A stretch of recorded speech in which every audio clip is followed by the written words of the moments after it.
jusqu'à la fin du conte. Merci.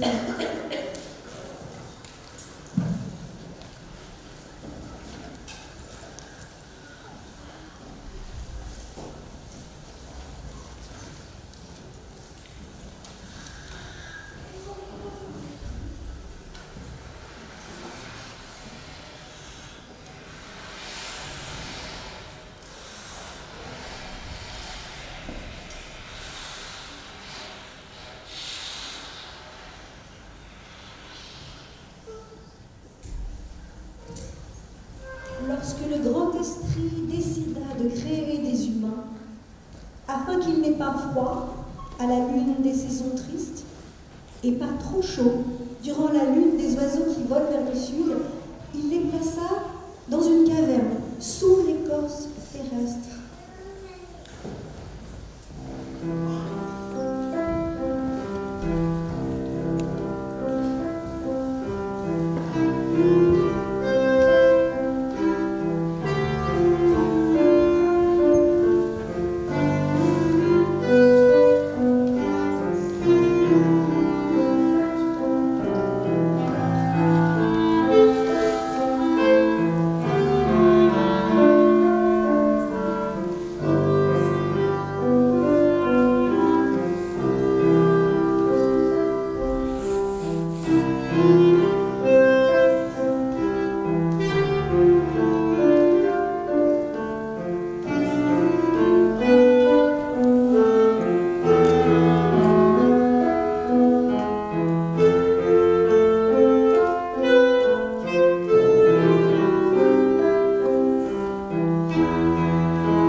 Au centre de la grotte, une plante se mit à pousser dès le premier jour.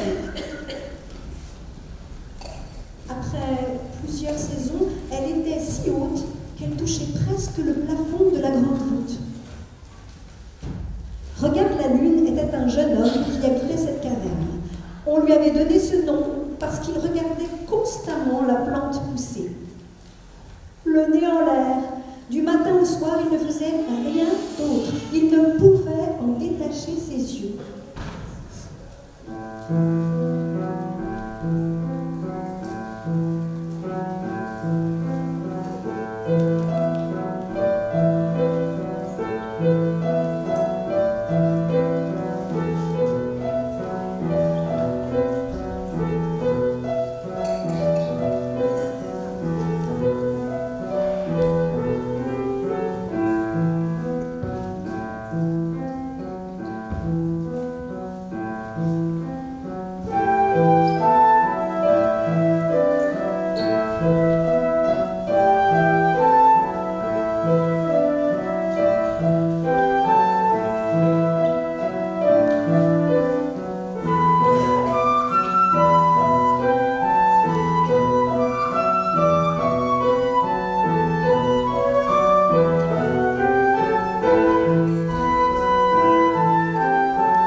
Pendant 100 ans, il a contemplé ce végétal à mesure qu'il s'élevait.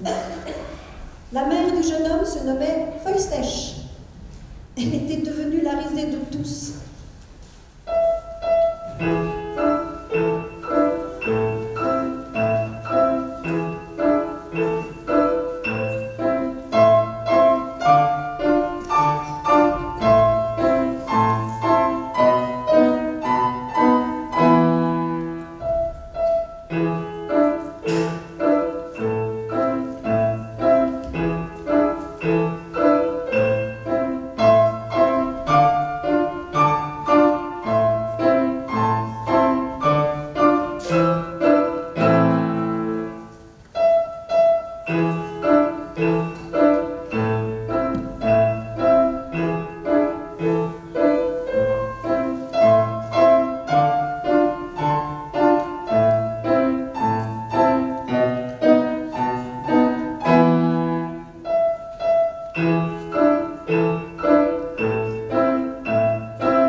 Vois ton fils, vieille femme.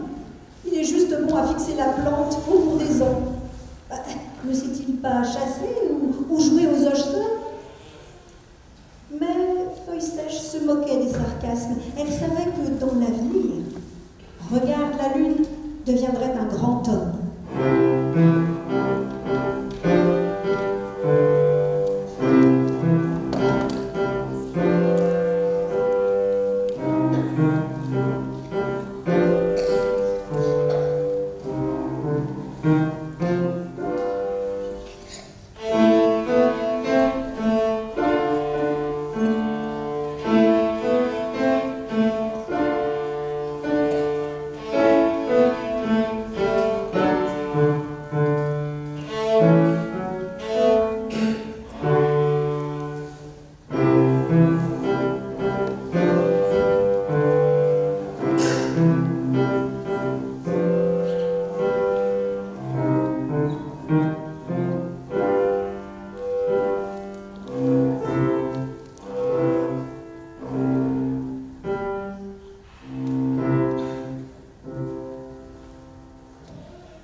Lorsque la plante atteignit le plafond de la grotte, elle y fit un trou. Et comme elle montait encore par l'orifice, Regarde la lune se demanda où elle pouvait bien aller. Un soir, il réunit ses amis et déclara: « J'ai dans l'idée que cette plante nous montre le chemin que nous devons suivre. Je vais l'escalader pour m'en assurer. Que ceux qui le veulent m'accompagnent. » Moi je veux bien. Moi aussi. Je veux aussi. Une dizaine de ses amis dirent qu'ils voulaient être du voyage. Il y avait parmi eux un nombre égal de jeunes hommes et de jeunes filles. « C'est très bien, s'écria Regarde la lune, vous êtes très courageux. Constituons des réserves de nourriture. La route sera longue et certainement semée d'embûches. »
Feuille Sèche dit à son fils: « Si tu as besoin de quelque chose en route, appelle-moi. Je resterai au pied de la plante jusqu'à ce que tu redescendes. » Le jeune homme remercia sa mère et partit avec ses amis.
Ils montèrent durant 4 saisons. Chaque soir, Regarde la lune jetait un regard sur lui et contemplait la petite tache que faisait sa mère au pied de l'arbre. C'est ainsi qu'il calculait la distance parcourue dans la journée. Or, un soir, Regarde la lune ne vit plus rien. Il dit à ses amis: « Ma mère est trop loin, elle ne pourra plus nous aider en cas de besoin. Nous devons maintenant puiser notre courage en nous-mêmes.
La progression était harassante.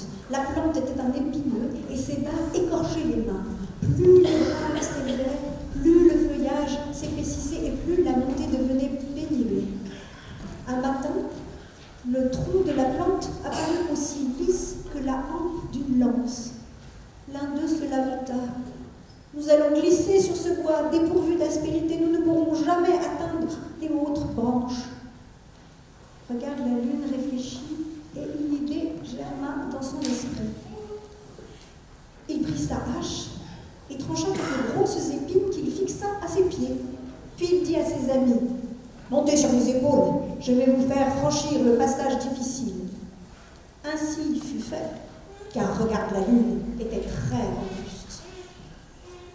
Et la montée se poursuivit. Quand ils arrivèrent à l'endroit où la plante perçait le plafond de la grotte, une jeune fille se lamenta.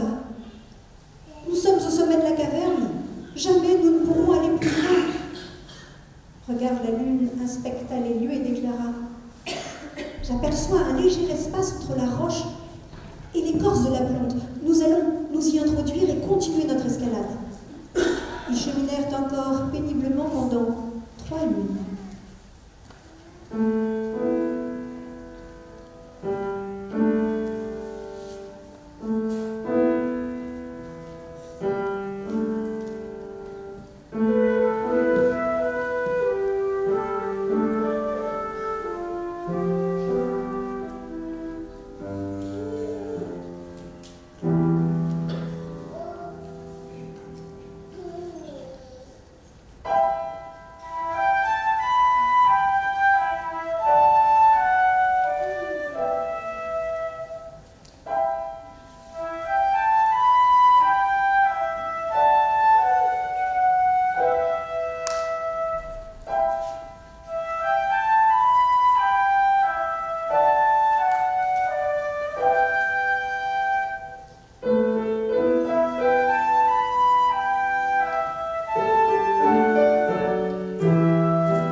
L'espace dans lequel ils se glissaient était très étroit, et la paroi rocheuse leur arrachait la peau du dos. Enfin, au début de la 4e lune, ils arrivèrent à l'air libre. Sur la surface de la terre, un spectacle grandiose les attendait. Il était fait de hautes montagnes de granit, de larges vallées au milieu desquelles serpentaient des fleuves aux reflets d'argent.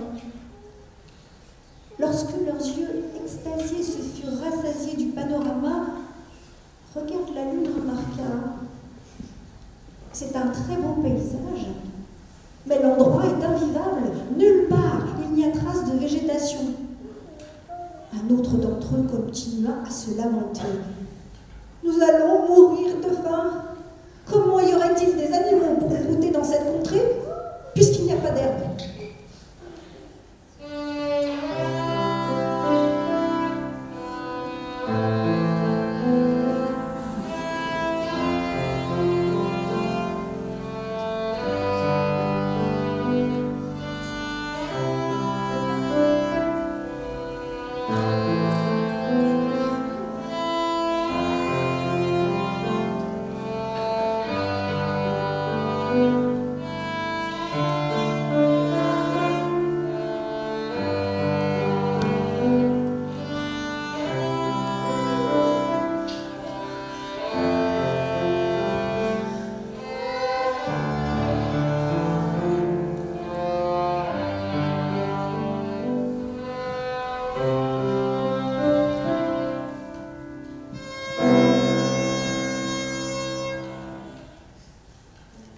Déçu lui aussi, regarde la lune décida.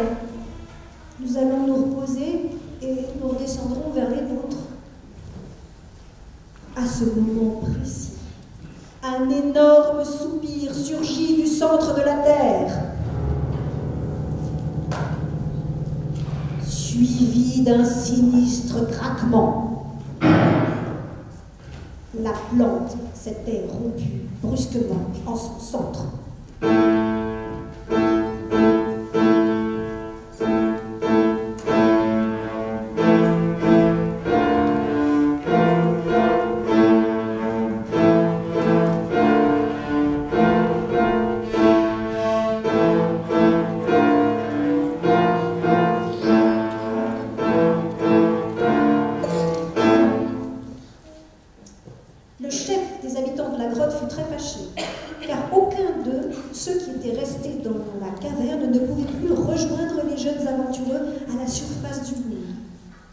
De son côté, Regarde la lune avait le souci contraire.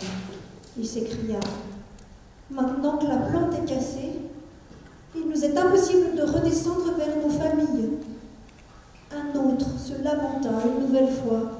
« Ici, nous ne pouvons cueillir aucune baie. Je ne vois nulle part de fraises sauvages. Il n'y a pas d'arbres fruitiers. Nous allons mourir de faim. » « Tais-toi, ordonna Regarde la lune. Après tout, ceux d'en bas peuvent peut-être nous aider. » Il se pencha au-dessus du trou et appela. « Ohé, ma mère, m'entendez-vous » Feuille Sèche était toujours au pied de la plante. Elle reconnut la voix de son fils et cria à plein poumon en direction de la voûte. « Je suis ici, Regarde la lune, que veux-tu » ? « La plante a disparu, nous ne pouvons plus vous rejoindre. » « Dans ce cas, il ne vous reste plus qu'à vivre là-haut. »« C'est impossible, ma mère, il n'y a aucune végétation sur ce sol. »« Patientez, répliqua Feuille Sèche. L'herbe finira bien par sortir de terre un jour ou l'autre. Je vois les racines qui pendent jusque dans notre grotte. » Le jeune brave se tourna vers ses compagnons. « Aidez-moi, vous autres, appelez vos mères. Il est impossible qu'elles ne fassent pas quelque chose pour nous. » Et tous se placèrent autour du trou et crièrent d'une seule voix. « Aidez-nous, nos mères! Ayez pitié de nous! Sans vous, nous ne sommes rien. »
Entendus par toutes les mères de la caverne. Émues, elles se réunirent autour de Feuille Sèche. Celle-ci leur dit « Seule, je ne peux rien faire, mais à nous toutes, nous allons sauver nos enfants. Que chacune de vous prenne l'extrémité d'une racine dans sa bouche et souffle dedans très fort. » Et les mères soufflèrent toutes ensemble pour faire monter la sève dans les racines. Le résultat ne se fit pas attendre. Sous les yeux émerveillés de Regarde la lune et de ses amis, de petites plantes crevèrent la surface de la terre. Devant cette réussite, les jeunes gens crièrent de plus belle à travers le trou. « Soufflez encore, nos mères, les plantes verdissent, les arbres sortent du sol, soufflez plus fort, nos mères, nous apercevons déjà les bourgeons. »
Les oiseaux bâtirent aussitôt leur nid dans les ramures, et une grande quantité de bœufs et de moutons vinrent brouter dans la grande plaine. Le vent inventa une chanson en agitant les feuilles des arbres.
Charmé de l'entendre, Regarde la Lune décida de bâtir un village sous les branches d'un érable gigantesque.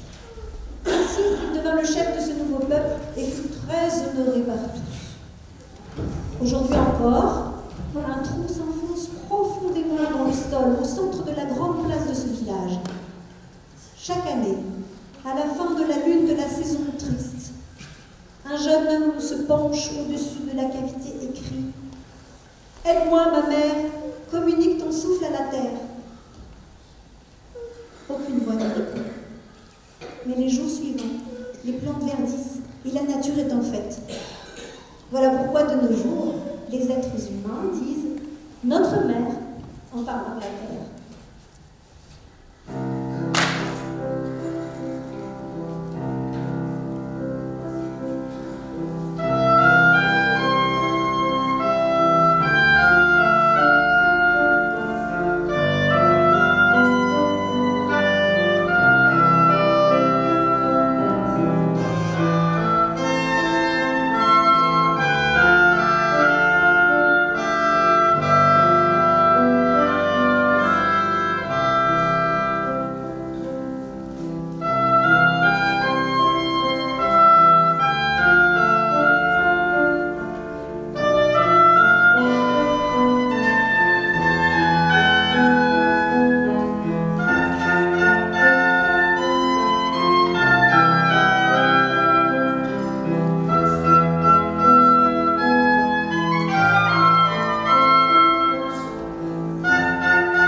aura beaucoup de choses. Il y aura aussi les danseurs, tout le conservatoire sera animé et il y aura entre autres de nouveaux spectacles. Donc merci à vous tous, parents qui sont venus extérieurs. Et surtout, on vous souhaite de très très belles fêtes de fin d'année.